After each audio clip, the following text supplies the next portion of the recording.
মেয়েরা কি শুনতে পারতেছে? যেসব মেয়েরা পুরুষের পোশাক পরে, যেসব মেয়েরা পুরুষের পোশাক পরে, ট্রান্সজেন্ডার তো বহু দূরের কথা। ট্রান্সজেন্ডার মানে তো লিঙ্গ পরিবর্তন করতেছে, তাই না? ওর মনটা নাকি মেয়ে মেয়ে করে, মনটা নাকি ছেলে ছেলে করে।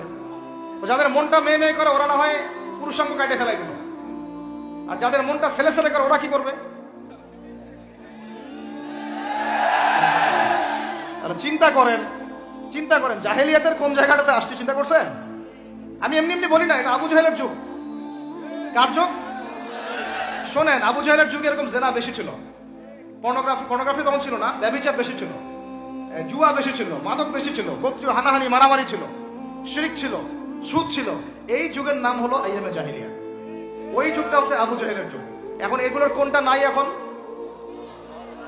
আমাদের সমাজের কথা বাদ দেন, পুরো বিশ্বের দিকে তাকান, পুরো বিশ্বের দিকে বড় করে চিন্তা করেন। বিশ্বের মধ্যে এগুলোতে ভর্তি না এখন? এটা হচ্ছে এগিয়ে যাওয়ার বিশ্ব বলে আগাচ্ছে এরা কিয়ামতের দিকে। কোন দিকে?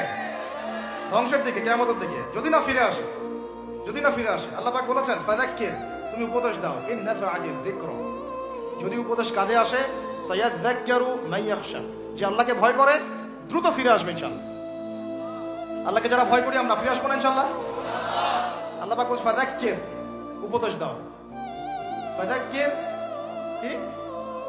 তুমি উপদেশ দাও। ফাযাক্কির ইন নাফআতিয যিকরা সায়াযাক্কারু মান ইয়াখশা। অন্য সূরা আছে ফাযাক্কির ইন্নামা আনতা মুযাক্কির, ফাযাক্কির ইন্নামা আনতা মুযাক্কির, তুমি শুধু উপদেশ দাতা। লাস্তা আলাইহিম বিমুসাইতির, তুমি কারো প্রতি দারোগা নও। আমরা কারো প্রতি কি নই? দারোগা নই। আমাদের কাজ কি? বাল্লিগু আন্নী ওয়ালাউ, প্রচার করো একটা আয়াতের জন্য যাও, ব্যাস। এরপর যদি না মানেন আপনার প্রস্তুতি আপনি গ্রহণ করেন।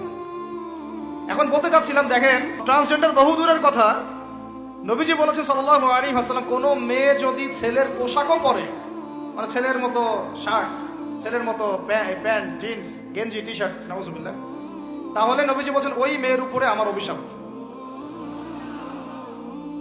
এগুলো নিয়ে বললে তো অনেক কথা। মাদকদ্রব্য প্রস্তুতকারী, মাদকদ্রব্যের সাথে সংশ্লিষ্ট 10 শ্রেণীর মানুষকে একই পাপের কাতারভুক্ত করা হয়েছে। যে খায়, যে খাওয়ায়, যে পরিবেশন করে, যে বানায়, এভাবে একটা তালিকা আছে। কে বুঝাবে? এখনকার আমাদের সমাজে এগুলো মূল সমস্যা না? এই সমস্যাগুলো হতে পারে কারণ আমরা মানুষ, কবিরা গুনাহ হতে পারে। এর উপর অটল থাকলে পরে আল্লাহর গজব নেমে আসবে। কি নেমে আসবে? গজব নেমে আসবে। আল্লাহ পাকের গজব যে কয়েকটা বড় বড় পাপের কারণে আসে, সেগুলো হচ্ছে, আমার সাথে বলেন, শিরক। 2 নম্বর হচ্ছে অহংকার, 3 নম্বর হচ্ছে কুফরি, 4 নম্বর জিনা, 5 নম্বর বেহায়াপনা, আর 6 নম্বর সমকামিতা। আরেকটা হচ্ছে গান বাজনা, বাদ্যযন্ত্র, গান বাজনা, বাদ্যযন্ত্র। এগুলো যখন সমাজে প্রকট আকার ধারণ করে তখন আল্লাহর গজব নেমে আসে। আমাকে বলেন, এখন এগুলো আমাদের মধ্যে আছে না নাই? কম কম। এখন কথা হচ্ছে, এগুলো থেকে মানুষকে ফেরানোর জন্য আল্লাহ রাব্বুল আলামিন একটা বিষয় খেয়াল করেন না, যে যখন সূর্য ডুবে যায় তখন পাখিগুলো কি করে? বাসায় ফিরে যায় না? মানে দিন শেষ, সূর্য ডুবে গেছে, এখন বাসায় ফিরতে হবে, তাই না? এভাবে আল্লাহ পাক রমাদান দিয়েছেন আমাদেরকে, কেন জানেন? তাতে এই যে সারা বছর আমরা এদিক ওদিকে ছোটাছুটি করে দূরে সরে গেছি না, এখন কাছে আসো, ঘরে আসো, আল্লাহর কাছে আসো। রমজান মাসে কোথায় আসো? আল্লাহর কাছে আসো। এখন আল্লাহর কাছে আসতে হলে আপনার প্রিপারেশন লাগবে না? আমি আপনাদের